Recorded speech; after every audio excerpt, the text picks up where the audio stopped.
नहीं, last class में मैंने आपको एम्पियर सर्किटल लॉ बताया था। एक बार इसको रिवाइज कराते हुए आगे बढ़ता हूँ, ठीक है। Ampere circuital law, ampere circuital law. चलो अब ये देखिए क्या कहता है। ये कहता है कि अगर कोई वायर है जिसके ऊपर करंट आई है तो अपने चारों ओर मैग्नेटिक फील्ड बनाएगा, और मैग्नेटिक फील्ड हमेशा लूप की फॉर्म में होगी। किसकी फॉर्म में होगी?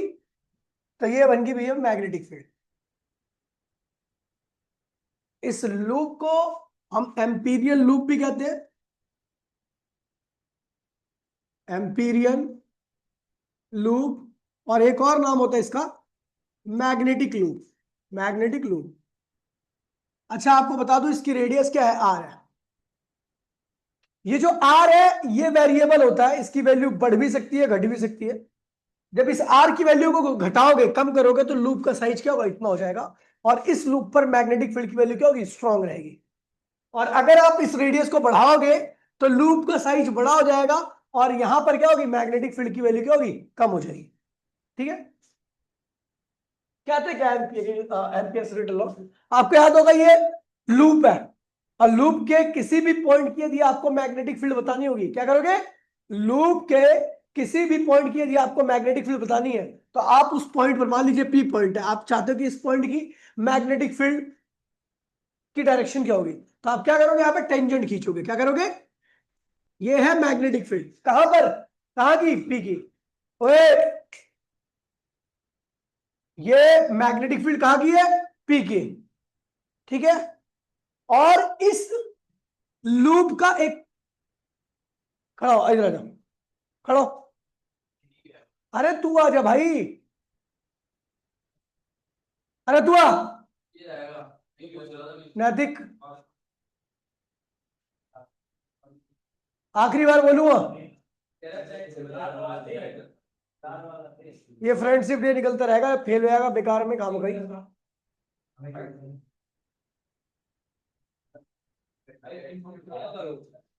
आ इधर मेरे साथ बैठ के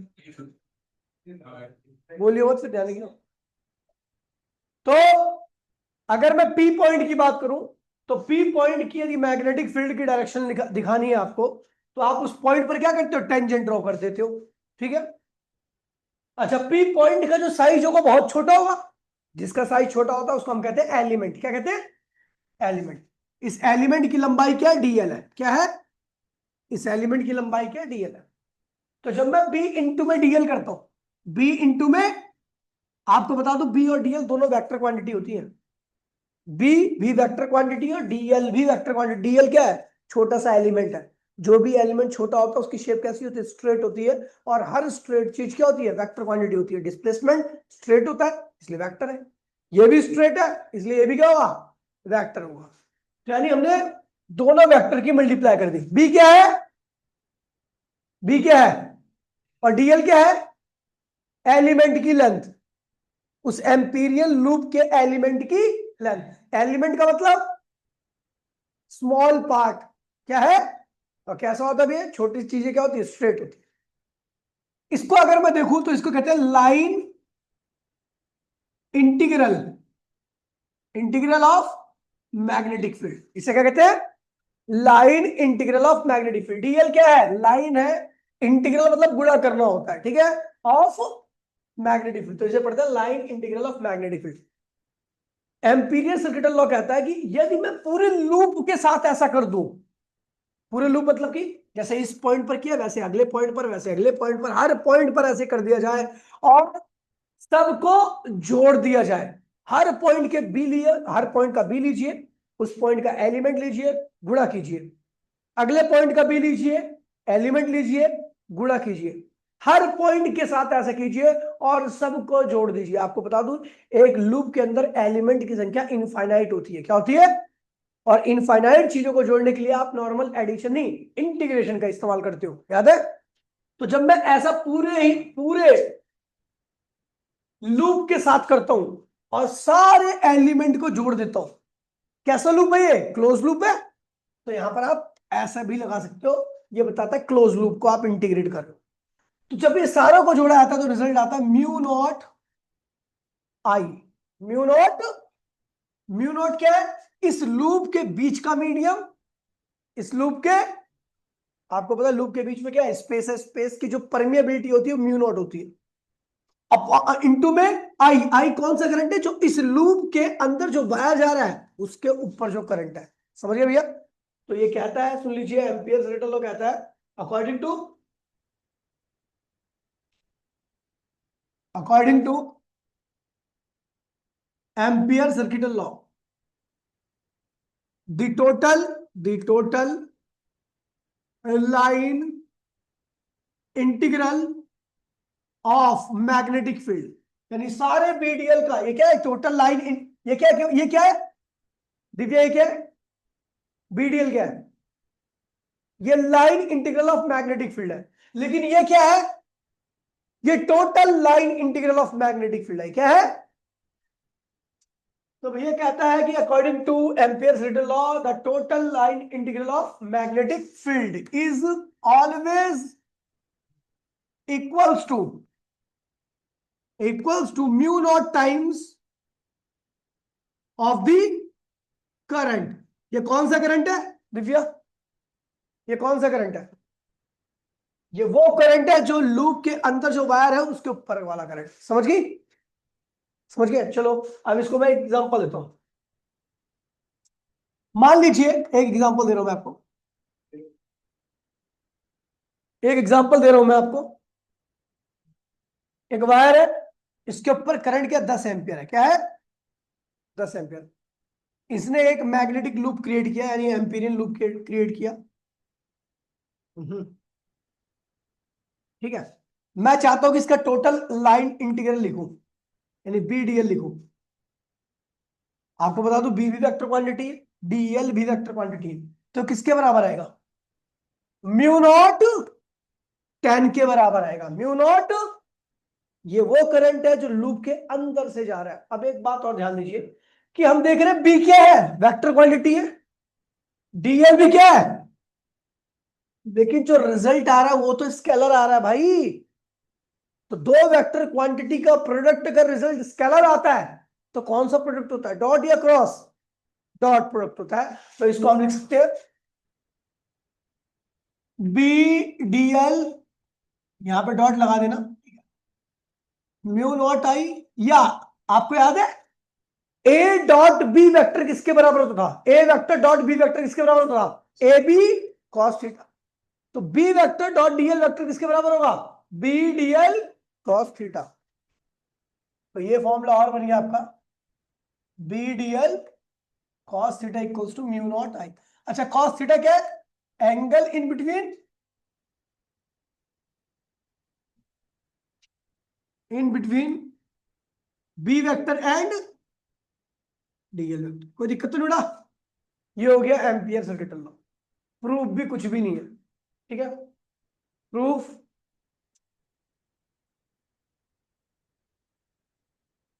तो हमें पता ही है वायर है, ये एम्पीरियन लूप है। अच्छा, ये वायर क्या है? रखो आगे जाओ, आगे जाओ।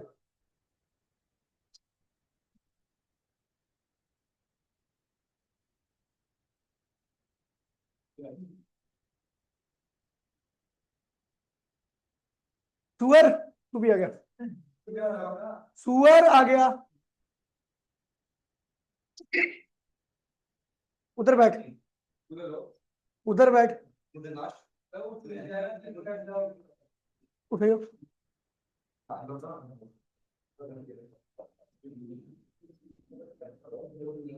ओए, तो भैया प्रूफ करते हैं। एक बार है जिसमें करंट आई करेक्ट, तेरे अंदर अगर एक पैसे की शर्म होगी ना तो पूरी क्लास में यही देखिए बस तू। सही बता रहा हूँ, पे लूंगा ना यहीं पे, हस्ती पे तेरे सवाल उड़ जाएंगे। तेरी मम्मी का नंबर पड़ा, अभी सीधा वीडियो कॉल कर दूंगा, तेरी मम्मी को दिखा दूंगा तुम्हारा लड़का क्या कर रहा है। ओए, क्या मतलब है?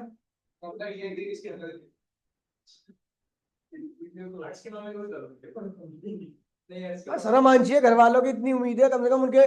तुम भाई अब ये ध्यान रखना, अगर अपने घर वालों की उम्मीदों पे आप धोखा कर रहे हो तो समझ लो अपने माँ बाप के मुंह पे चप्पल मार रहे हो, ये ध्यान रखना। ये इतनी बुरी बात है? कोई दिक्कत नहीं है, तो उनके लिए भी है, सबके लिए है। ये सबके लिए मैं कौन सी गलत बात कर रहा हूं भैया? अपने माँ बाप की उम्मीदों को अगर आप तोड़ रहे हो, आप नहीं पढ़ रहे, आपका दिमाग कहीं और भटक रहा है, आप किसी और से बात कर रहे हो, तो ये तो यही हो रहा है कि अपने पापा की कमाई पे आप थूक रहे हो। अगर ये गलत बात है तो भैया कोई दिक्कत नहीं है, कोई दिक्कत नहीं है। ठीक है भैया, जब तक पढ़ाई हो रही है ना, 1 घंटा या जितनी भी देर पढ़ाई हो रही है, उसमें आपका दिमाग यही होना चाहिए, वरना चाहिए। देखो चीजें मैं हमेशा इतनी एक्सपेंड करके बताता हूँ भैया, चीजें आप आराम से समझ जाओगे हर चीज को, लेकिन आपकी कंसंट्रेशन पे डिपेंड करता है ब्रो। आप कितना कंसंट्रेट होगे सुन रहे हो चीजों को। आपका दिमाग आधे टाइम यहां पे रहेगा, आधे टाइम भाग जाएगा, कुछ नहीं समझ में आएगा। क्योंकि मैं कभी किसी चीज को डायरेक्ट नहीं बताता, मैं एग्जाम्पल के साथ उसको एकदम एक्सटेंड करके बताता हूँ। नहीं तो फॉर्म में लिखूं, अभी प्रूफ भी नहीं है इसका सिलेबस में, मैं लिख के दे रहा हूं, इसका प्रूफ नहीं है सिलेबस में, देख लो। लेकिन मैं फिर भी कराऊंगा, क्योंकि इसको करने से आपके कंसेप्ट में क्लियरिटी आएगी, इससे डिपेंड जो भी एप्लीकेशंस होंगी वो आप आसानी से कर पाओ। ठीक है, ध्यान दीजिए भैया। प्रूफ करते हैं, चलो बेटा प्रूफ करें। क्या कहता है भैया, अगर मैं आके इस एलिमेंट, इसकी रेडियस क्या है भैया, आर है। अच्छा ये वायर कैसा है, इनफाइनाइट है, माइनस इन्फिनिटी से लेके प्लस इन्फिनिटी। ठीक है भैया, तो ये है बी, और ये एलिमेंट की लेंथ क्या है यहां पर, डीएल। तो अगर मैं इंटीग्रेशन ऑफ बी डीएल करता हूं, B vector dot DL vector करता हूं, तो बेटा क्या आएगा, वो आएगा म्यू नॉट आई। चलो प्रूफ करते हैं, taking LHS, taking left hand side. ठीक है, लेफ्ट हैंड साइड लोगे तो आपको लेफ्ट हैंड साइड में ये मिलेगा केवल। तो हमने इसको उठा लिया आगे बी डीएल, और यहां पे लिख दिया कॉस थीटा। आपको पता ना इसकी वैल्यू कॉस थीटा होती है। ठीक है, अभी मैं पूछूंगा, जो नहीं बताएगा तो भैया मेरे को कोई दिक्कत नहीं है, दूसरी मीटिंग में हो जाएगी, मैं फेल हूंगा लेकिन उसको। ठीक है, बी क्या है, इस वायर की वजह से इस लूप के हर पॉइंट पर मैग्नेटिक फील्ड। और आपको बता दूं, इस वायर की वजह से इस लूप के हर एक पॉइंट पर मैग्नेटिक फील्ड की वैल्यू क्या होने वाली है, सेम। क्योंकि इस लूप का हर एलिमेंट, हर पॉइंट जो है इस वायर से इक्वल डिस्टेंस पर है। ठीक है, यानी हम इसको बी को बाहर निकाल सकते, बी को हमने बाहर निकाल दिया। अंदर क्या है, डीएल है। डीएल क्या है, एलिमेंट की लेंथ।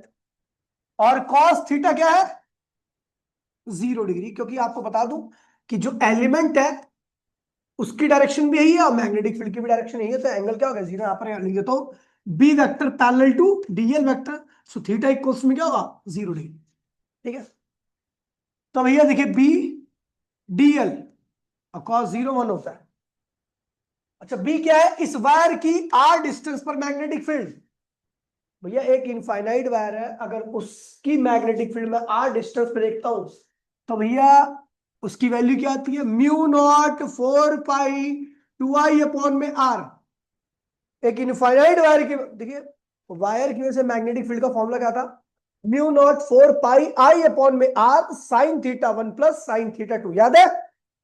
अब अगर वायर के दोनों एंड इंफिनिटी है, तो आर डिस्टेंस पर मैग्नेटिक फील्ड जब निकालोगे तो वहां पे थीटा 1 और थीटा 2 दोनों की वैल्यू क्या होगी, 90। याद है नहीं याद है, तो साइन 90 दो बार फिर 2 आ जाता है, तो इसलिए हमने क्या लगा दिया 2। आगे बढ़ते हुए डीएल क्या है, छोटा सा एलिमेंट है, इंटीग्रेशन ऑफ डीएल क्या होगा, 2 पाई आर। बेटा इसे देखो, कट गया, 2 बचा, तो क्या गया, म्यू नॉट आई। ये प्रूफ कर दिया हमने। ठीक है, आप इसी को याद रखना, ये हो गया। कर रहे हैं application number first, application number first. ठीक है, एप्लीकेशन नंबर फर्स्ट क्या कहती है कि भैया एक वायर जो ये हमारा, ये वायर इनफाइनाइट, जिसकी मैग्नेटिक फील्ड इतनी हमने यूज किया, इसको निकाल के दिखाइए इसी एप्लीकेशन का इस्तेमाल करते हुए। चलो देखिए,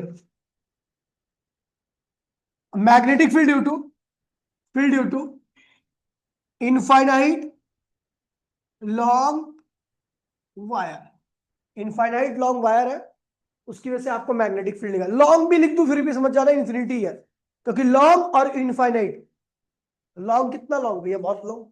ठीक, इसलिए लॉन्ग और इन्फिनिटी कुछ भी बोल दे समझ जाना। ठीक है, ये वायर है, आई, ये मैंने क्या बना दिया, ये क्या है, ये क्या है, एम्पीरियल लूप है, क्या है, और आर डिस्टेंस पर, आर इसकी क्या रेडियस है।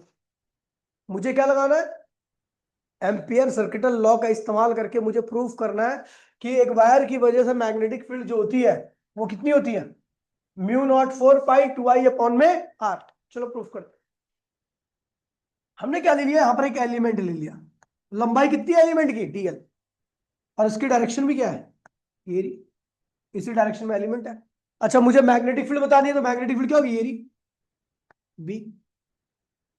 आपको पता है according to ACL, B vector dot DL vector total integration किसके बराबर होगा, म्यू नॉट आई के, है ना।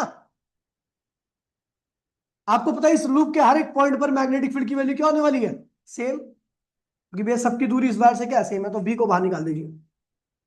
अच्छा पहले एक काम करो, कॉस लगा दो, b dl cos theta, mu naught i, आपको बता दो थीटा इक्वल्स में क्या 0 डिग्री, क्योंकि आपका बी जो है उसी डायरेक्शन में क्या है, देखो डीएल की डायरेक्शन और बी की डायरेक्शन दोनों क्या है, सेम है,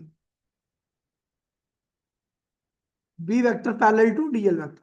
चलो तो ये हो जाएगा आपका भैया बी डी एल कॉस 0 1 हो गया आपका, ये म्यू नॉट आई के बराबर आ गया। आपको पता है मैग्नेटिक फील्ड इस लूप के हर पॉइंट पर सेम है, म्यू नॉट आई, डीएल क्या है, छोटा सा एलिमेंट, इंटीग्रेशन ऑफ डीएल क्या होगा, पूरा सरकमफेरेंस आ जाएगा, तो भैया क्या लिखते हैं इसको, बी, ये क्या होगा 2 पाई आर म्यू नॉट आई, तो भैया बी क्या होगा, म्यू नॉट आई अपॉन में 2 पाई आर। अगर आप इस वाले रिजल्ट की तरह लाना चाहते हो, 2 से मल्टीप्लाई करो, 2 से डिवाइड कर दो, तो आएगा क्या रिजल्ट आपका, म्यू नॉट 2 से डिवाइड किया तो क्या हुआ, 4 पाई हो जाएगा, 4 पाई और क्या हुआ 2 आई अपॉन में, ये magnetic field due to infinite wire. खैर ये भी है और ये भी है, तो आप जिसकी भी रिक्वायरमेंट हो आप उसका इस्तेमाल कर सकते हो।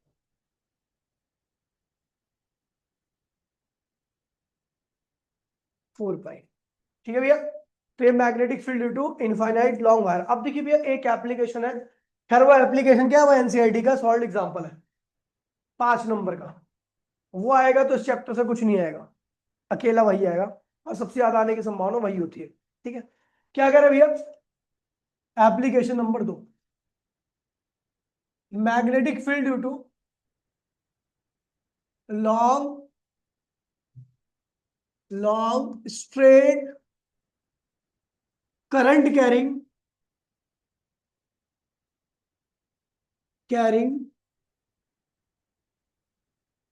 क्या भैया, सिलेंडर। आपको एक long straight current carrying cylinder दिया गया है और उसकी वजह से आपको मैग्नेटिक फील्ड निकालनी है, और वो मैग्नेटिक फील्ड क्या भैया, कहीं पर भी हो सकती है। देखिए बड़ा अच्छा एप्लीकेशन और बहुत इंपॉर्टेंट है और बहुत आसान है, जिसको पिछली वाली याद समझ में आ गई, पिछली एप्लीकेशन, उसको ये आसानी से आ जाएगी, क्योंकि बिल्कुल सेम ऐसी होनी है, ठीक है। लेकिन ये ज्यादा इंपॉर्टेंट है, ये बहुत ज्यादा इंपॉर्टेंट है, ठीक है भैया। देखिए मैंने बना दिया एक सिलेंडर, और ये सिलेंडर इनफाइनाइटली लार्ज है दोनों एंड से, नीचे वाले एंड से भी और ऊपर वाले एंड से भी। इसके ऊपर कुल करंट कितना है, टोटल करंट ऑन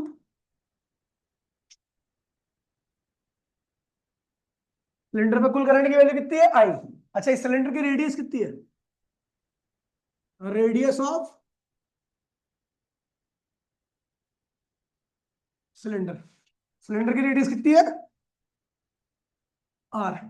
और आपको पता है आप एम्पियर सर्किटल लॉ यूज कर रहे हो, तो एम्पियर सर्किटल लॉ में आप क्या बनाते हो, एम्पीरियन लूप, और एम्पीरियन लूप का साइज फिक्स होता नहीं है, तो मैं यहां पे लिख रहा हूं। और अच्छा ये बता दूं, ये रेडियस क्या कांस्टेंट है, ये क्या है, कांस्टेंट है, और यहां पे स्मॉल आर क्या है, रेडियस ऑफ एम्पीरियन लूप, और ये क्या होगी, वेरिएबल होगी। ये क्या होगी, इसका साइज फिक्स नहीं होता, जहां पर आपको मैग्नेटिक फील्ड निकालनी है उस पॉइंट के बराबर की क्या खींच दो, एम्पीरियन लूप खींच दो। अब देखिए बेटा, ठीक है, जो इंफॉर्मेशन मेरे को लगी जरूरी है वो खींच दी, इससे ज्यादा लिखनी भी नहीं आपको। मैं एक पॉइंट ले रहा हूं ए, यहां पर मैं चाहता हूं इस सिलेंडर जिसके ऊपर करंट आई है उसकी मैग्नेटिक फील्ड इस ए पर निकाली जाए। क्या करूं मैं, अगर ए पॉइंट पर आपको मैग्नेटिक फील्ड निकालनी है, तो इसका एक्सिस देख रहे हो आप, इसका इस एक्सिस को सेंटर मानते हुए आप एक एम्पीरियल लूप खींचिए और इस लूप की सरफेस पर कौन है, ये ए पॉइंट है जहां पर आपको मैग्नेटिक फील्ड निकालनी है। अच्छा, इसके एक्सिस से इसकी रेडियस क्या है, स्मॉल आर है। ठीक है, हमने क्या किया भैया, मुझे पता है इस ए पॉइंट की बात कर रहा हूं, यहां पर जो एलिमेंट होगा उसकी लंबाई क्या होगी, डीएल होगी, और उसकी डायरेक्शन क्या होगी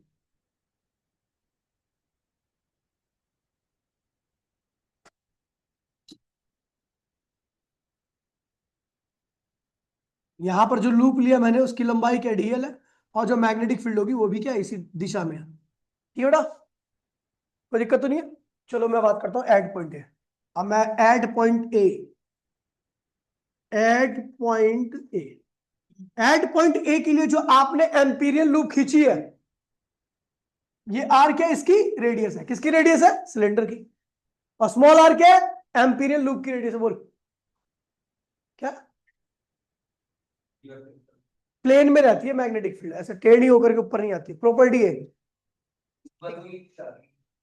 मतलब समझा नहीं। अब ये अंदर की तरफ जा रही है एक्चुअल में बोर्ड के, तुझे दिखाई नहीं देना चाहिए, लेकिन ये हम प्लेन पे कर रहे हैं तो हमें तो थोड़ा बहुत चेंज करना पड़ेगा। ये एक्चुअल में लूप ऐसे रखी हुई है आपकी, ऐसा ऐसे रखी हुई है, और मैग्नेटिक फील्ड अंदर की तरफ गई है।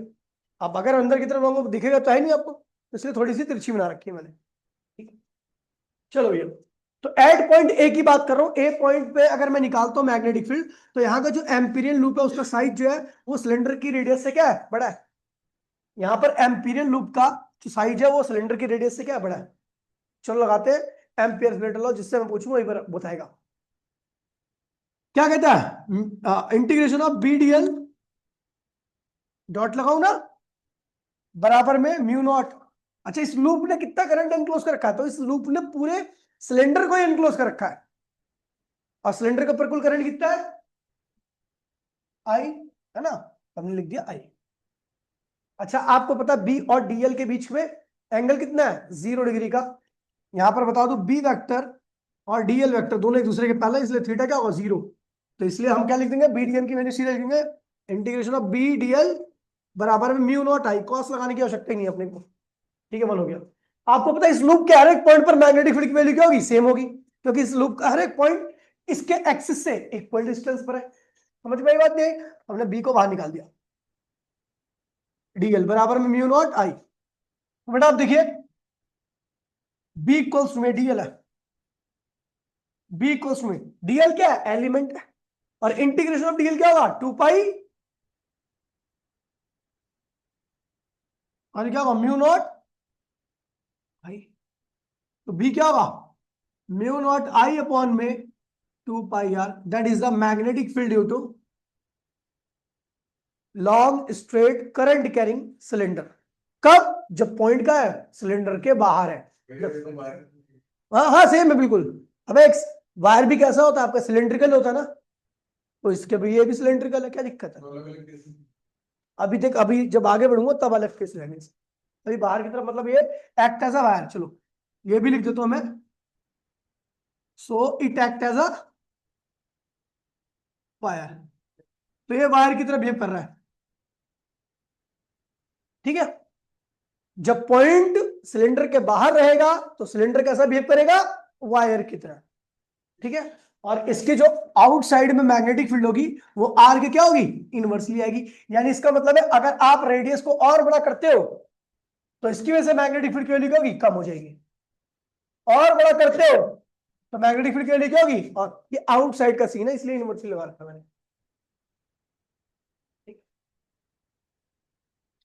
अब आते हैं हम सरफेस पे, हम बी पॉइंट पर निकाल लें, और बी पॉइंट कहां पर है, कहां पर है। तो अब बी पॉइंट पर यदि आपको निकालनी है तो इस पॉइंट को कहां पर होना पड़ेगा, एम्पीरियन लूप पर। हम खींच देते हैं कि एम्पीरियन लूप, और आप देखोगे कि यहां पर जो एम्पीरियन लूप है उसका साइज इस सिलेंडर के रेडियस के बराबर ही है ना। तो अगर हम निकाल लें एड पॉइंट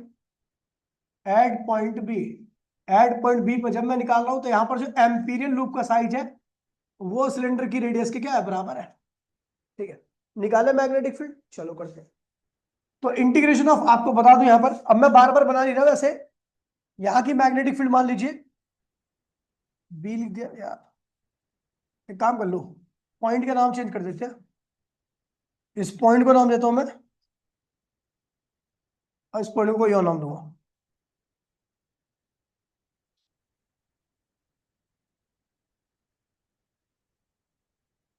इस पॉइंट को नाम देता हूं के, तो एड पॉइंट के।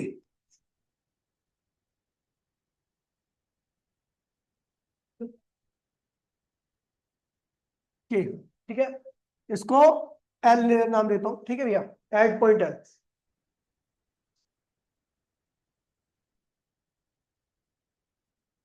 बोलिए नहीं भाई प्लीज, ठीक है। एल पॉइंट की बात कर रहा हूं, एल पॉइंट क्या, सिलेंडर की सरफेस पर ही है, आपको वहीं पर मैग्नेटिक फील्ड निकालनी है, और आपके जो एम्पीरियल लूप का जो साइज होगा वो क्या होगा, सिलेंडर के बराबर होगा इस बारी, ठीक है। चलो भैया, मैं एल पॉइंट की बात करूं तो यहां पर जो मैग्नेटिक फील्ड होगी वो इस तरीके से होगी, ठीक है। और जो एलिमेंट होगा उसकी लंबाई क्या होगी, डीएल होगी, और दोनों की लंबाई क्या, दोनों की डायरेक्शन यहां पर क्या होगी, सेम होगी, ठीक है।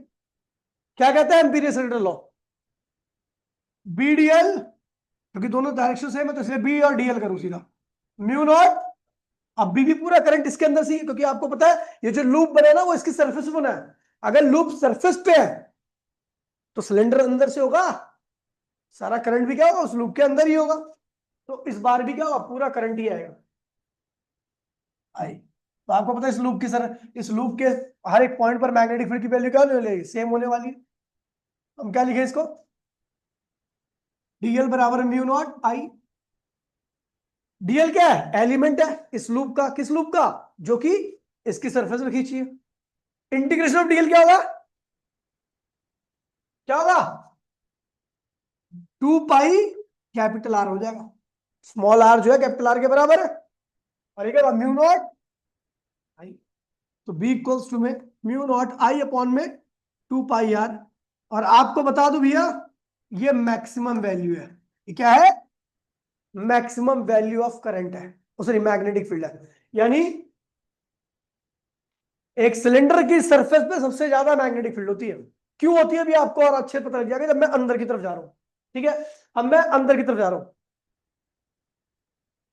Eight point, at point M, अब एम पॉइंट को बना रहा हूं मैं अंदर की तरफ, अरे भाई बोलिए मत प्लीज यार, ये एम पॉइंट ये रहा,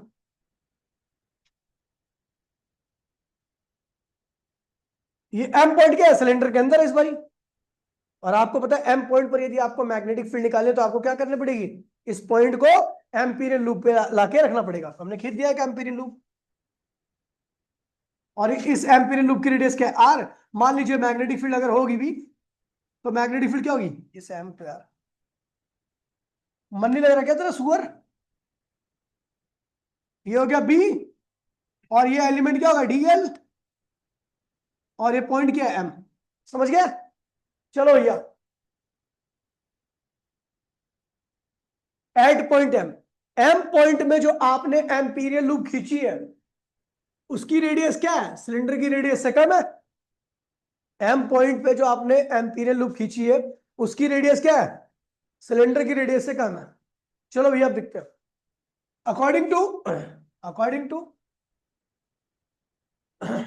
according to Ampere circuital law क्या कहता है, integration of B DL equals to mu naught. अच्छा एक काम करो, पहले अंदर हो ना, सिलेंडर के अंदर चले जाओ, तो सिलेंडर के अंदर जब हो ना तो तब दो केस बनते हैं। एक केस में आपका सिलेंडर क्या होता है, इफ सिलेंडर इज होलो, पहले केस में मैंने मान लिया हो सकता है सिलेंडर कैसा हो, होलो। और दूसरे केस में यह भी पॉसिबिलिटी कि सिलेंडर इज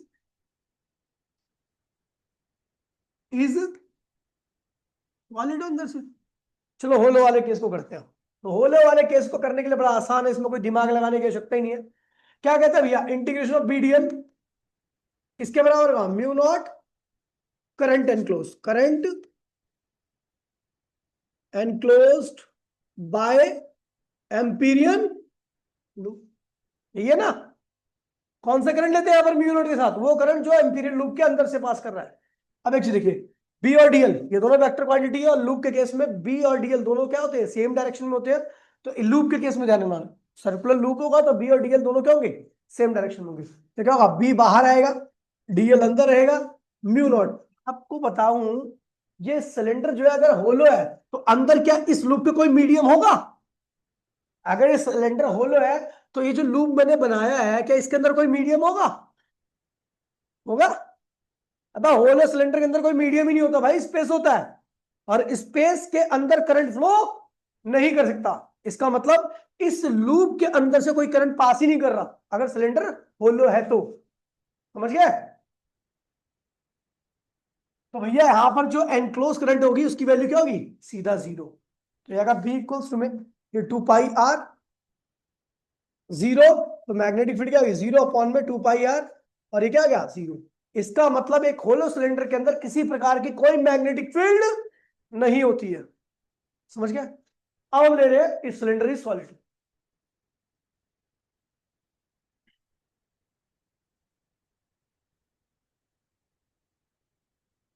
अब देखिए, अगर सिलेंडर सॉलिड है तो सिलेंडर के अंदर जो जो छोटा सा लूप बनाया है उसके अंदर मीडियम होगा।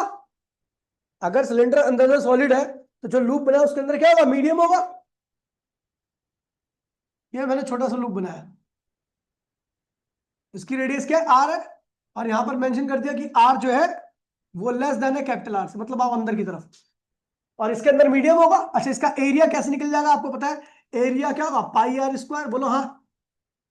ठीक है, और इसके अंदर मीडियम होगा तो इसके अंदर मीडियम होगा, देखो मीडियम है, मैं इसके अंदर मीडियम बना दे रहा हूं।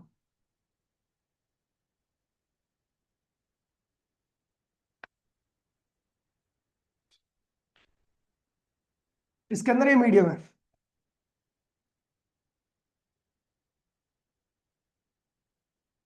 इसके अंदर ये मीडियम है, और अगर मीडियम होगा तो इसके अंदर से भी करंट फ्लो करके जाएगा।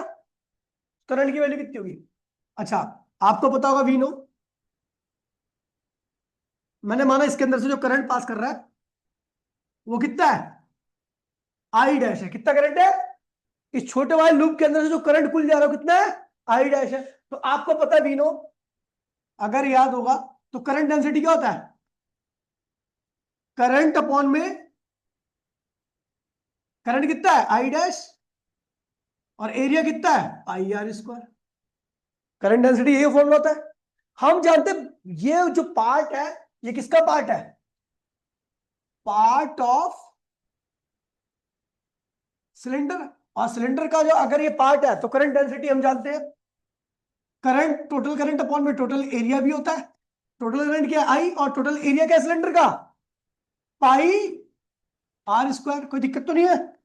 देखिए, हमने करंट डेंसिटी को बड़े वाले सिलेंडर से निकाल दिया। हमें पता है कि भैया बड़े वाले सिलेंडर से करंट डेंसिटी की वैल्यू इतनी आने वाली है। हमें पता है छोटा वाला जो हमने लिया है सर्कल, वो भी तो उस बड़े वाले सिलेंडर का पार्ट है। और डेंसिटी एक ऐसी चीज है जो छोटे और बड़े दोनों जगह पे क्या होती है? सेम होती है, बॉडी अगर चेंज ना हो। तो मुझे पता है वही करंट डेंसिटी यहां पर भी मिलने वाली है, तो हमने ये करंट डेंसिटी की वैल्यू ये रख दी यहां पर। I pi r square equals to में आई डैश, और ये क्या है भैया? Pi small are square. Pi से पाई क्या हुआ? कैंसिल। तो आई डैश की वैल्यू कितनी आ गई? जो इस छोटे से लूप से करंट पास कर रहा है उसकी वैल्यू आ रही है आपकी I small are square upon में कैपिटल आर स्क्वायर। कोई दिक्कत तो नहीं है? ये छोटे वाले सिलेंडर से, ओ सॉरी, छोटे वाले सर्कल से एम्पीरियल लूप से पास होने वाला करंट है। अब लगाते हैं इसको, इस साइड में देते हैं। According to, according to ACL क्या कहता है भैया? बीडीएल बराबर में म्यू नॉट करंट इनक्लोज, क्या होगा? Current enclosed bye loop. कौन सा? Amperian loop. आपको पता बी की वैल्यू तो लूप के हर पॉइंट पर सेम होगी, डीएल म्यू नॉट। अच्छा, उस छोटे वाले लूप के अंदर कितना करंट आ रहा है? आई डैश, ये क्या होगा? 2 pi r mu naught. I dash की वैल्यू कितनी रखी है? I small are square upon में स्मॉल आर क्या हुआ भैया? कैंसिल हो गया। तो magnetic field mu naught i small r upon में 2 पाई कैपिटल आर। अगर आप देखोगे तो यहां पर ये पूरी टर्म क्या है, हाँ स्क्वायर है, स्क्वायर। आप देखोगे तो यहां पर आपकी ये पूरी टर्म क्या है भैया, कांस्टेंट है, कांस्टेंट है। म्यू नॉट क्या है, कांस्टेंट। आई क्या है, टोटल करंट, ये भी क्या होगा, कांस्टेंट ही होगा। 2 क्या है, कांस्टेंट। पाई क्या है, कांस्टेंट। और आर क्या है, सिलेंडर की रेडियस, वो भी क्या है, कांस्टेंट है। तो आप देखोगे magnetic field is directly equal to क्या आ रहा है, स्मॉल आर। क्या आ रहा है, ऐसा क्यों, ऐसा इसलिए, लेकिन ये ध्यान रखना अप टू कैपिटल आर तक। देखिए अब यहां पर बड़ी मेन बात बताने जा रहा हूं मैं आपको, ध्यान दीजिएगा। कह रहा है कि भैया मैग्नेटिक फील्ड आर के, यहां पे देखो पहले वाले केस में क्या था कि मैग्नेटिक फील्ड आर के कह रही थी, लेकिन आप बाहर थे जब जब आप लेकिन जब आपका सिलेंडर सॉलिड है और आप कहां पे हो, अंदर हो सिलेंडर के, तो आपकी मैग्नेटिक फील्ड स्मॉल आर के डायरेक्टली आ रही है। स्मॉल आर क्या है, एम्पीरियन लूप की रेडियस। ऐसा क्यों हुआ, चलो पहले मैं इसकी बात करता हूं स्मॉल आर के। आपको पता है भाई, अभी आप इनसाइड हो किसके, सिलेंडर के अंदर। तो अगर आप सिलेंडर देखोगे तो सिलेंडर ये रहा आपका, और सिलेंडर क्या है, सॉलिड। ये सॉलिड केस में आ रहा है, ये मैटर किस में आ रहा है, सॉलिड। तो आपको पता है सॉलिड केस में अगर आप छोटा लूप बनाओगे, एम्पीरियल लूप, तो इसका मटेरियल क्या होगा इसके अंदर कम मटेरियल रहेगा, कम मटेरियल रहेगा तो कम करंट होगा। आपने लूप के साइज बढ़ा दिया, मटेरियल बढ़ गया, करंट बढ़ गया, मैग्नेटिक फील्ड बढ़ गई। आपने लूप के साइज को और बड़ा कर दिया, सरफेस के बराबर कर दिया, सरफेस के, तो मटेरियल क्या हो गया, maximum current, maximum magnetic field भी क्या होगी। लेकिन अगर आप इससे बड़ा कर देते हो, मतलब बाहर चले जाते हो, तो अब क्या हुआ, मटेरियल नहीं बढ़ेगा, अब दूरी बढ़ेगी, और दूरी बढ़ने से क्या होगा, मैग्नेटिक फील्ड कम हो जाएगी। इसीलिए सरफेस के जब तक अंदर रहते हो तब तक आपकी मैग्नेटिक फील्ड लूप के साइज बढ़ने पर क्या होती है, बढ़ती रहती है, क्योंकि लूप बढ़ाने से उसके अंदर का मटेरियल और करंट की वैल्यू क्या होती है, बढ़ती है। अब देखिए यहाँ पर एक ग्राफ खींच रहा हूं मैं, जल्दी से फटा। हाँ मतलब सेंटर पे एक्सिस में मैग्नेटिक फील्ड 0 हो जाएगी, सॉलिड की भी, ठीक है। ये देखिए, तो हमने देखा कि इनसाइड की बात करूं, इनसाइड भाई प्लीज,